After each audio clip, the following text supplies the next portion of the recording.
Bonsoir à tous, merci de votre fidélité au programme de la 104.1 Chérie FM Guinée. Bienvenue dans votre émission 90 minutes au chrono. L'émission, vous le savez, reçoit chaque week-end pour vous un acteur majeur de la vie politique, sociale, économique et culturelle de notre pays pour passer au peigne fin l'actualité de d'autres pays. Vous le savez, compte tenu de plusieurs facteurs et de la réticence du pouvoir à accepter les propositions de l'opposition pour l'organisation des élections législatives, l'opposition regroupée au sein du collectif et de l'ADP projette des marchés demain à Conakry.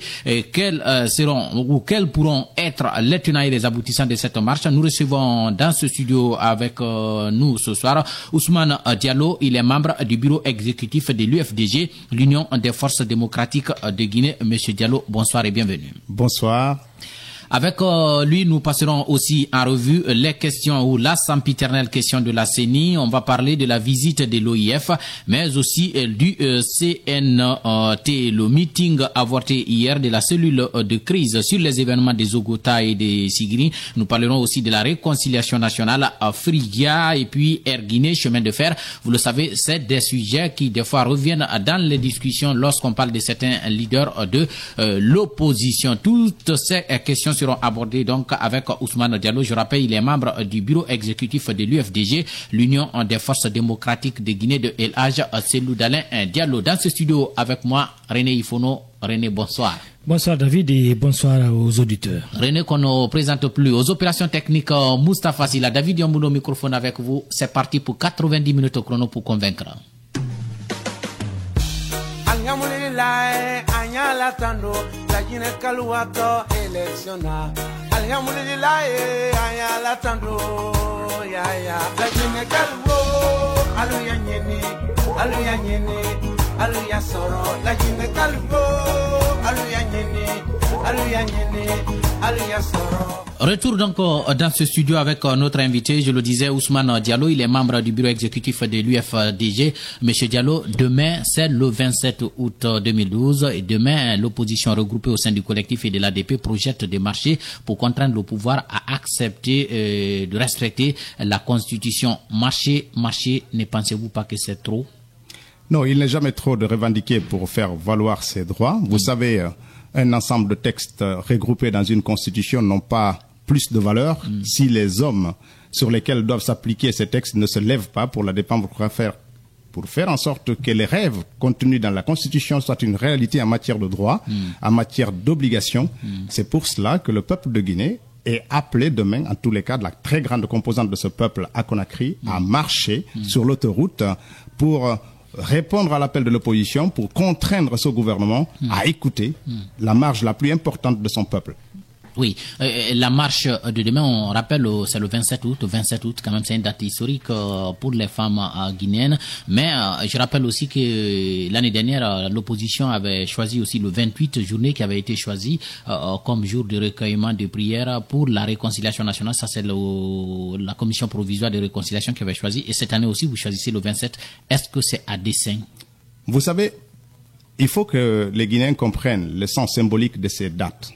Le 27 août marque une journée où les femmes de Guinée se sont révoltées contre l'injustice, contre l'arbitraire, contre le pouvoir qui essaie de les opprimer dans leurs droits de citoyens. Voilà ce que nous voulons faire demain aussi. Nous demandons au peuple de Guinée, dans un source national, de se lever pour faire en sorte que ce que les femmes ont fait soit répété par le peuple de Guinée en direction toujours d'un gouvernement qui essaye de construire la tyrannie et le désordre dans son pays par l'injustice. Voilà ce que nous voulons faire. Donc pour nous, c'est une continuité historique. C'est de faire en sorte que ces dates-là, des dates qui ont servi à certains de nos compatriotes de se dresser devant l'injustice, de se dresser devant l'arbitraire, que demain aussi, que le peuple de Guinée puisse sortir pour se dresser devant l'injustice et le manque de liberté. On a vu quand même certaines femmes qui ont lancé un appel à l'opposition en général pour dire qu'ils n'ont qu'à laisser la date du 27 histoire pour nous de bien fêter. Après quoi, on verra ce qu'il y a lieu de faire par rapport à cette marche. Le 27 août n'appartient à personne.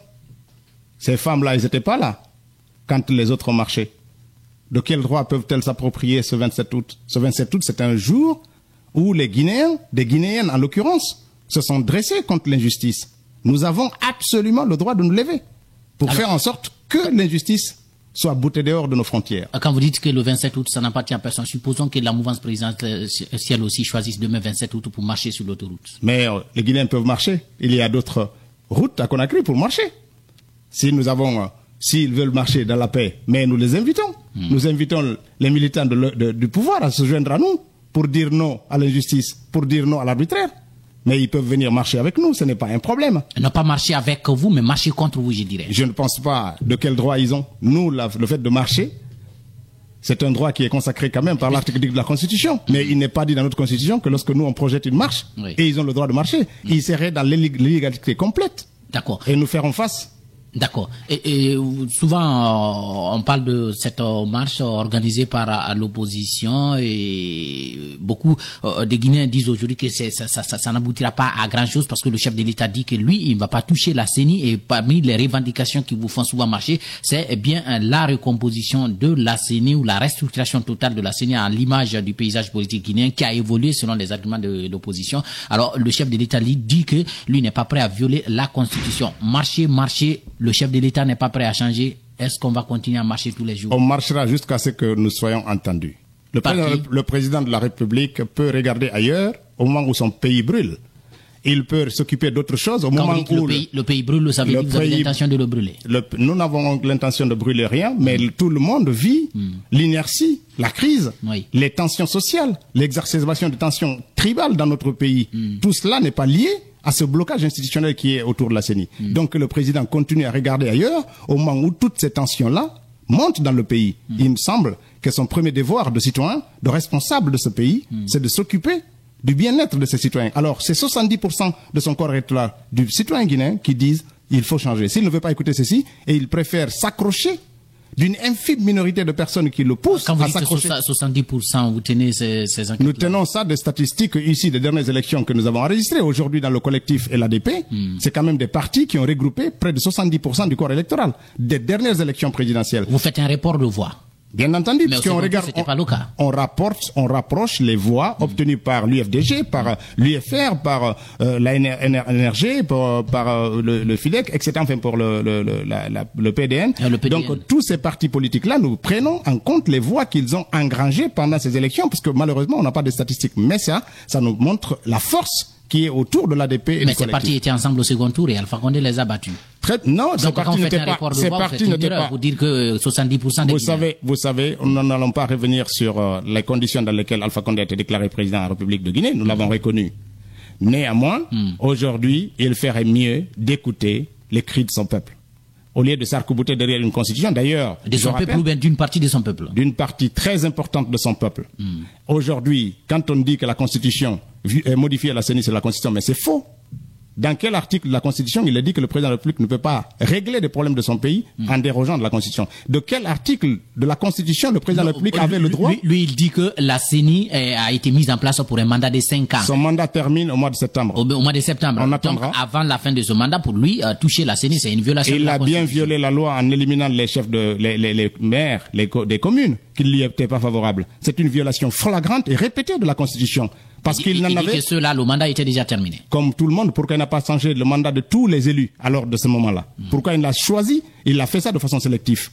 Et même si leur mandat était expiré, il y a des règles édictées claires dans nos lois qui disent dans quelles conditions ces gens-là doivent être enlevés. Mais pourquoi il n'a pas respecté ces procédures-là? La première personne en République de Guinée qui viole les lois et la Constitution, c'est bien le président de la République. Professeur Alpha Condé. Bien, et je rappelle aussi que vous êtes membre de la cellule de crise sur les événements des Okota et des Sigri, c'est bien ça? Bien entendu. Voilà. Et hier était prévu un meeting à Nongo. Comment ça s'est passé ce meeting? Disons, on est arrivé, vous savez, dès que nous avons communiqué sur les lieux, les forces de l'ordre, sous l'injonction du ministre de l'administration du territoire et du gouverneur de Conakry, ont investi les lieux depuis 2 jours. Donc, chaque fois que les petits groupes commençaient à se constituer, ils ont été dispersés. Néanmoins, quand nous sommes arrivés accompagnés de Fayame Limono et de Etienne Seropogui, nous sommes bien arrivés et le commissaire Souma qui était présent sur place a bien essayé de nous dire qu'on n'avait pas le droit de se regrouper. Nous lui avons demandé de nous montrer l'injonction ou la lettre qui lui donnait l'autorisation de nous faire déguerpir.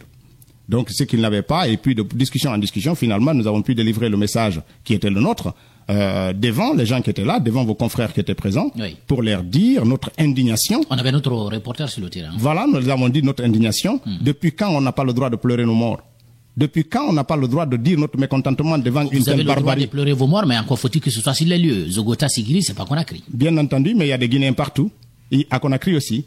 Des Guinéens qui peuvent s'indigner devant cette barbarie humaine. Des Guinéens qui peuvent être révoltés devant cette cruauté qui s'abat sur une partie de nos populations, juste pour avoir revendiqué des droits. Nous sommes là pour dire notre indignation. Nous sommes là pour rappeler aux gouvernants qu'ils n'ont pas le droit de vie et de mort sur les citoyens guinéens. Ceux-ci ont le droit de manifester lorsqu'ils ne sont pas d'accord. Mais eux n'ont pas le droit de tuer. Ils n'ont pas le droit de massacrer, de barrer une telle cruauté. Voilà ce que nous étions venus dire. Et on n'a plus le droit de montrer notre indignation. De quelle république sommes-nous? D'accord. Alors, ça c'était la cellule de crise sur les événements de Zogota. Et puisque nous parlons de manifestations, je rappelle que suite aux événements qui se passent actuellement du côté des Fria avec la fermeture de l'usine, on a vu quand même l'opposition avec à sa tête Elhadji Cellou Dalein Diallo qui a fait un déplacement du côté des Fria, qui a apporté une assistance financière et matérielle aux travailleurs. La même chose a été tentée, je dis bien tentée, par Lansana Kouyaté. Lui, il a été bloqué du côté des Tourmalins. À l'UFDG, comment vous avez perçu ça? Nous sommes indignés. Vous savez, la devise de notre pays, c'est travail, justice et solidarité. Lorsque le gouvernement est incapable de donner du travail, lorsque le gouvernement est incapable d'agir par la justice, il est incapable de montrer une solidarité. Mais de quel droit les autres Guinéens n'ont pas le droit de manifester leur solidarité par rapport à une composante de notre peuple? De quel droit peut-on empêcher un leader? Donc nous sommes indignés et ça montre tout le recul par rapport aux rêves contenus dans notre Constitution, qui garantit des droits dans notre Constitution. Mais ce ne sont que des rêves. Il appartient aux Guinéens, au peuple de Guinée, de se lever pour que ces rêves-là soient des réalités dans notre pays. Pour que les Guinéens aient le droit de manifester, de cortège, de faire des pétitions quand ils ne sont pas contents. Parce que le législateur qui a prévu ça a construit un rêve. Et ce rêve, nous allons le poursuivre jusqu'à ce qu'il se transforme en matériel pour nous et pour tous les Guinéens. D'accord. On va parler tout à l'heure de la question de la CENI. De marche en marche, ne craignez-vous pas qu'on aboutisse à un printemps noir? Le printemps est déjà en marche. En Guinée? Mais je pense plutôt à un hivernage. Ah et bon? il marche absolument. Parce que les mécontentements aujourd'hui, ça ne s'arrête plus à Conakry. Nous avons vu à Sigiri, oui. Nous avons vu à Zogota, parce que la crise de Zogota, c'est pas une crise qui est née hier. C'est une accumulation de frustration, de brimade, qui a abouti à cette tragédie. Sigiri, ce sont des mécontentements aussi. Qu'à Zogota, les jeunes sont sortis pour demander l'emploi à la société qui est... C'est quand même le premier mot de notre devise. Oui. Travail, justice, solidarité. Voilà ce que les Guinéens réclament depuis qu'Alpha Condé est au pouvoir. Et quand on ne l'obtient pas, mais oui, nous avons le droit de manifester. C'est ce que prévoit le législateur. Oui. Et ça, c'est fondamental. Les crises touchent beaucoup de gens. On a vu dans les quartiers de Conakry où des jeunes manifestent de façon sporadique. Oui. Nous avons vu à Sangaré il y a quelques mois où c'était là-bas que ça bougeait. Ça bougeait déjà à Mamou lorsqu'on a assassiné ce jeune par le jeune taximètre. Oui. Ça a bougé à Sigiri, ça bouge à Zogota. Mais ça montre à Kinero, Farana aussi menace. Absolument. Oui. Ça veut dire que une bonne partie du peuple de Guinée est dans l'indignation, dans la frustration, dans la revendication de ses droits. Alors, quand vous dites que le printemps est en marche, est-ce que vous n'êtes pas en train de confirmer ceux qui pensent que l'opposition s'inscrit aujourd'hui dans une démarche qui vise à renverser le professeur Alpha Condé? Vous savez, si nous voulions renverser le président Alpha Condé, ce ne serait pas vraiment... Et là, vous donnez l'occasion aux militaires. Si nous voulions renverser le président Alpha Condé, nous ne prenions pas les articles de la Constitution pour en faire valoir. Nous manifestons dans le cadre de lois et des règlements de la République du Guinée. Mais je ne pense pas que dans notre Constitution, il est prévu de renverser le président de la République.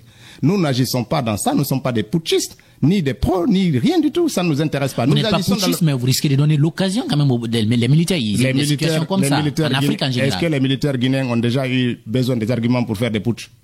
Ils ont déjà eu besoin de ça?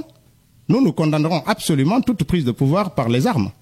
Nous nous inscrivons dans une démarche démocratique. Mais les militaires, ils condamneront toute dissension au sein de la classe politique. Ils nous trouveront devant eux.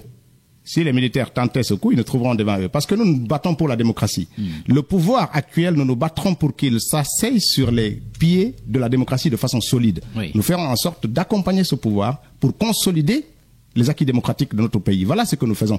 Pas pour un recul en arrière. Un putsch, c'est pour nous un recul qui va nous obliger encore à nous dresser. Et en ce moment-là, nous serons du côté du pouvoir pour nous dresser contre l'arbitraire si les militaires tentaient ce putsch. D'accord. Nous allons à présent aborder la question de la CENI. Au jour d'aujourd'hui, la pomme, vraiment, la pomme de discorde entre le pouvoir et l'opposition, c'est bien cette CENI-là. L'opposition, je le rappelle, demande une restructuration de la CENI à l'image du paysage politique. J'ai entendu à plusieurs reprises et Elhadji Cellou Dalein Diallo et Sidya Touré et Lansana Kouyaté dire que le professeur Alpha Condé ne pourra pas gagner les élections législatives si les élections sont en transparence. C'est pourquoi on ne veut pas restructurer la CENI. Est-ce que Elhadji Cellou Dalein Diallo, président, acceptera de diriger le pays avec une minorité à l'Assemblée?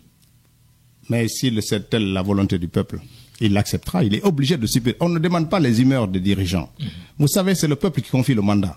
Si le peuple lui confie le mandat de l'exécutif et confie à une autre force politique le mandat du législateur... C'est qui serait une première quand même en Afrique, à ma connaissance. Mais non, il y a eu des cohabitations partout, y compris au Sénégal. Ce n'est pas un drame. Il y a eu des cohabitations. Mais c'est bien entendu, ça montre que le peuple a envie que l'ensemble de ses fils participent à la gestion de la chose publique. Parce qu'on a déjà vécu l'expérience d'un parti unique, très fort, qui a tous les leviers du pouvoir. Ça nous a conduit où? Le PDG. Ça nous a conduit où? Le PIP. Ça nous a conduit où? Donc tous ces systèmes-là ont montré leur cruauté, leur inefficacité dans la conduite des affaires. Quand vous parlez de système, Monsieur Diallo, on sait que la plupart des leaders de l'opposition aujourd'hui étaient dans ce système de Lansana Conté quand même, y compris Elhadji Cellou Dalein Diallo. Et ils ont travaillé avec la majorité à l'Assemblée. Bien entendu, mais aujourd'hui... Est-ce que quelque part ils ne sont pas comptables de la situation que vivent les Guinéens? Mais faites les responsabilités. Il vous appartient à vous, les journalistes, de faire en sorte que les responsabilités de chaque acteur politique de cette période-là soient connues. On reviendra sur la responsabilité particulière d'Elhadji Cellou Dalein Diallo. Nous sommes disposés pour en discuter, mais il est important que lorsqu'on parle, collaborer avec le régime de Lansana Conté ou même le PDG ne fait pas de ces collaborateurs-là des responsables. En tout cas, de tout. Ils ont des responsabilités. Ils peuvent avoir des responsabilités situées. Clairement, mais au jour, ces responsabilités-là, si c'était mauvais, si vraiment tous les collaborateurs de Lansana Conté étaient mauvais, Alpha Condé devrait le savoir, parce que tout son entourage, il n'y a plus que Lansana Conté qui manque là-bas. On le sait à la présidence. Et il y a Elhadji Cellou Dalein, Sidya Touré et Lansana Kouyaté qui manquent aussi à la Parce qu'ils ont refusé simplement. Ils auraient pu être là, mais c'est parce qu'ils ne veulent pas s'associer à cette forme de gouvernance. Sorte de continuité. Ils ne veulent pas s'associer, pourtant ils l'ont fait avant Alpha Condé. Non, ils ne veulent pas s'associer à la gouvernance d'Alpha Condé. C'est ce que je veux dire. Parce que c'est tout sauf, c'est de la non-gouvernance. Le système d'Alpha Condé, c'est quoi? Et celui de Lansana Conté? Lansana Conté nous a quand même abouti, il est encore meilleur. Je vous garantis que le système de Lansana Conté... N'oubliez pas qu'il a fait 24 ans, Alpha Condé n'est que... Et que Dieu nous préserve de 24 années d'Alpha Condé. Il n'y a que 2 ans, on en a déjà marre. Il y en a déjà marre de cela.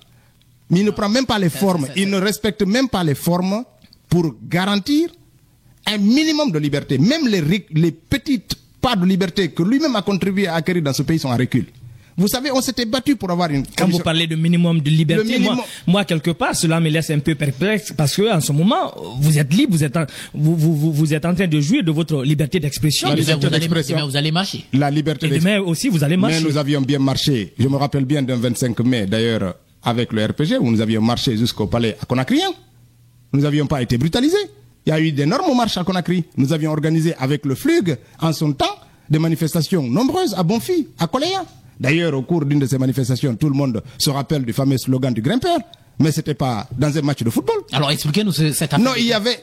Qu'est-ce qui s'est passé pour qu'on l'appelle Alpha Grimpeur? Je pense qu'Alpha lui-même peut répondre à cela. Ok, pas de problème. Mais ce qui est clair, ce qu'il faut rappeler, c'est que on s'était battu pour des avancées démocratiques. Quand Lansana Conté est arrivé, on sortait d'un système de tyrannie, de parti unique. Petit à petit, les militaires se sont accommodés de cette forme de tyrannie. Mais il a fallu l'émergence des partis politiques avec Alpha Condé, avec Bamamadou, Siradio, etc.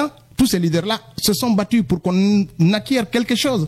On a fini par avoir cette CENI par rapport à ça. Pourquoi pensez-vous que le législateur a mis cette règle de parité à la CENI? C'est pour que le système, parce qu'il sait que quand il y a un pouvoir, et que le pouvoir a toujours les possibilités de corrompre, de tricher, etc. C'est pour ça qu'il a créé ces barrières-là. Alors justement, en parlant de CENI, pourquoi l'opposition tient coûte que coûte à ce qu'on recompose cette CENI? Officiellement, quand même, on sait qu'aujourd'hui, les membres de cette CENI, la majorité, sont issus de l'opposition. Officiellement, je le dis, monsieur Diallo. Non, officiellement, non. Parce qu'on le sait, le PIP est allé avec l'UFDG au second tour de l'élection présidentielle. Le PIP est bienvenu avec Elhadji Cellou.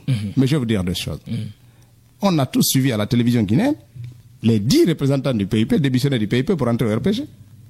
Ah bon? On a suivi ça. À quelle occasion? Lorsqu'Alpha Condé est arrivé, les premières semaines qu'il a reçu les gens de la CENI, c'était d'ailleurs une règle de dissonance. On a dit, ils ne peuvent pas siéger à la CENI alors qu'ils ont été envoyés par le PIP. Vous n'avez pas été des bons managers. Mais non, ça ne veut pas dire ça. C'est parce que le nomadisme politique, c'est un sport. Les gens vont là-bas pour manger. Ils n'ont pas de conviction. Il y a ça comme problème. Le deuxième chose, c'est que nous avons des critères qui font qu'un président de la CENI doit être choisi. Ces critères-là, c'est la compétence, c'est l'intégrité, c'est l'impartialité, c'est la probité morale, etc. Toutes valeurs qui échappent aujourd'hui à Lounseni Camara. Voilà ce que nous nous mettons en face. Mais qu'est-ce que le pouvoir dit en face pour maintenir Lounseni Camara? C'est un Konyanké. Voilà ce qu'ils ont comme argument. Nous, on s'en fout qu'il soit Konyanké, Kissien, Thomas, Peul, Malinké, on s'en fout.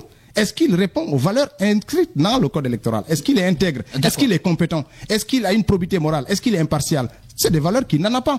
Et c'est pour ça que nous demandons son départ. Et ces valeurs-là échappent à la plupart des commissaires aujourd'hui. Donc ce n'est pas que Lounseni. C'est pour ça que nous demandons un balayage et un nettoyage total de ces gens. Mais là, les législatives, c'est pas pour demain. Parce que ceux qui viendront n'ont aucune expérience. Vous savez, depuis 18 mois, nous disons la même chose. Si le président avait simplement écouté de la bonne oreille, on ne serait pas là. On a perdu 18 mois.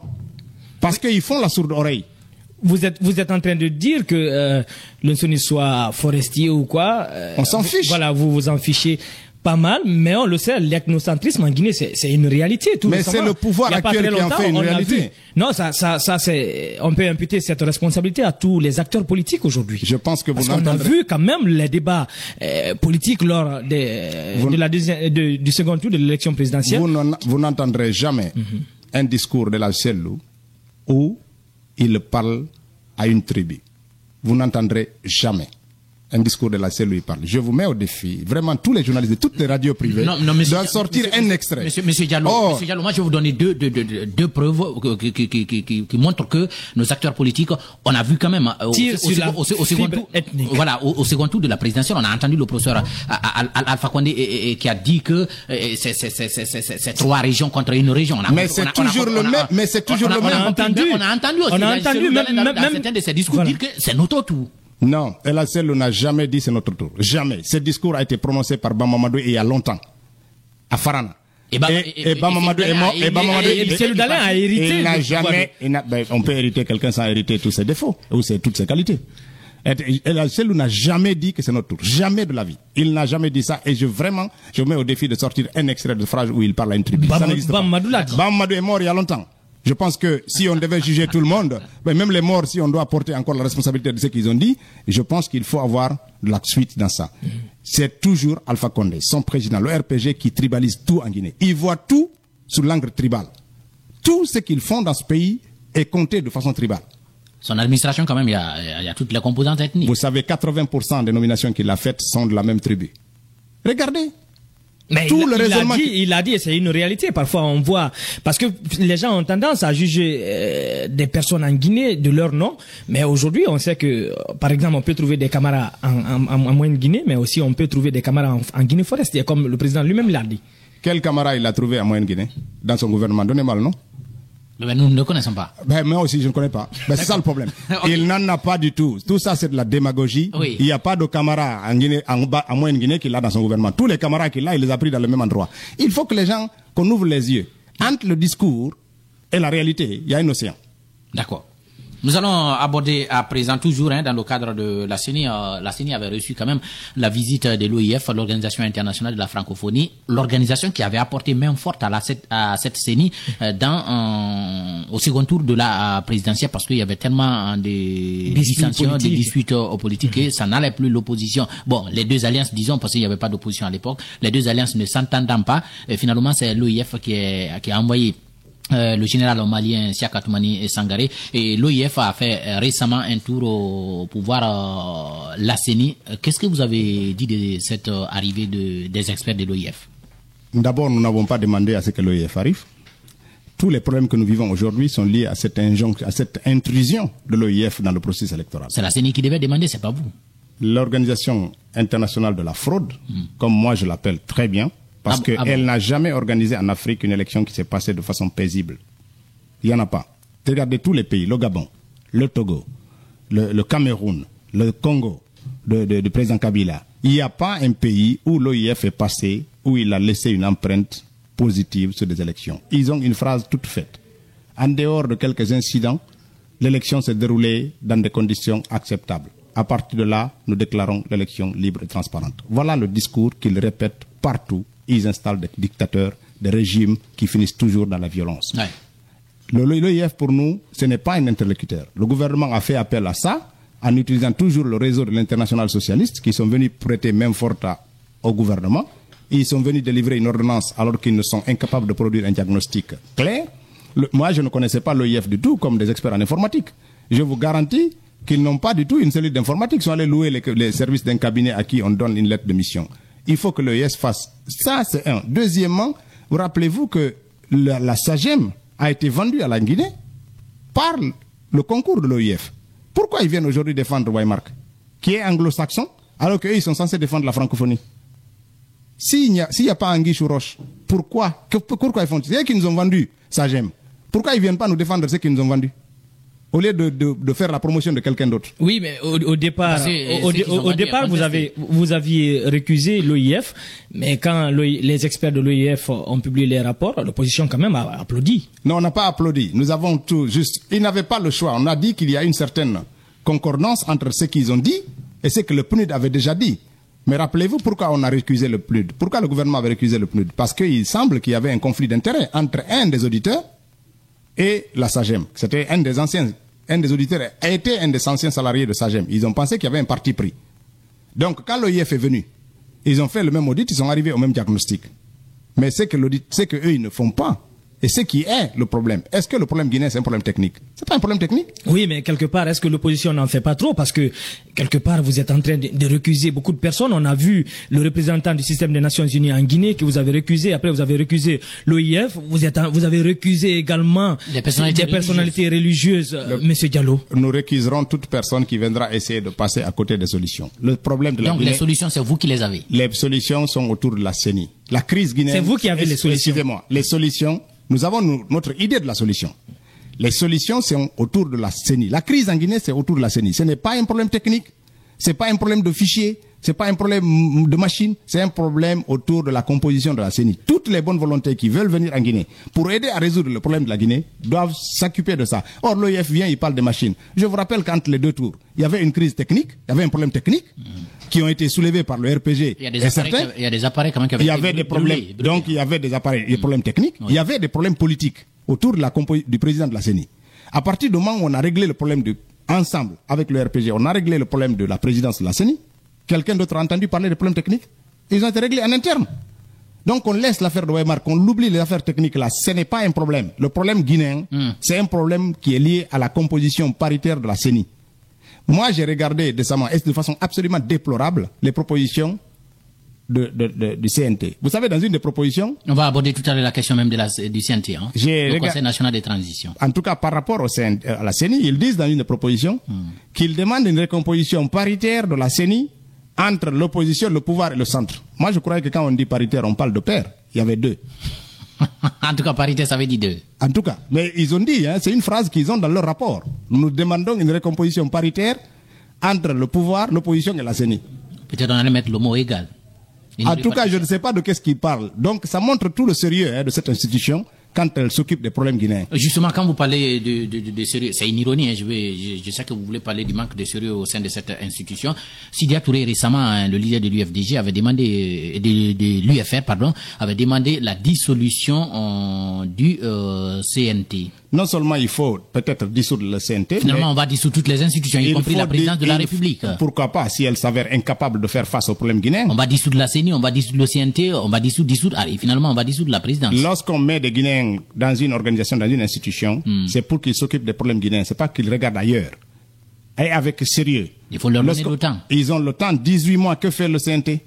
Comment le CNT peut dire, quand il est saisi des affaires de la CENI, pour produire une loi, il se dessaisit de ses attributions institutionnelles pour faire appel à des organisations de femmes, à des sociétés civiles. Hadja Rabiatou Sera Diallo, à votre place dans ce studio, avait dit une fois qu'ils ont fait une proposition de loi de sortie de crise, mais ils ont reçu des lettres lapidaires aussi bien de la mouvance présidentielle que de l'opposition. Ça veut dire qu'ils font pas bien leur travail. Vous savez, la mouvance, l'opposition, la société civile, tout le monde est représenté au niveau du CNT.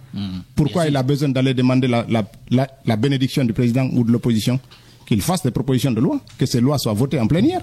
comme ça se passe dans tous les pays. C'est une institution de la République qui est un des piliers du pouvoir démocratique dans un pays. Mais Rabia Toussera n'a pas la capacité de mobiliser aujourd'hui ses collaborateurs pour travailler dans le sens qui lui sont attribués par la loi. Comment se fait-il qu'il fait appel à une organisation de femmes dirigée par Makale, encore à des syndicats, pour travailler sur une loi, alors que la production des projets de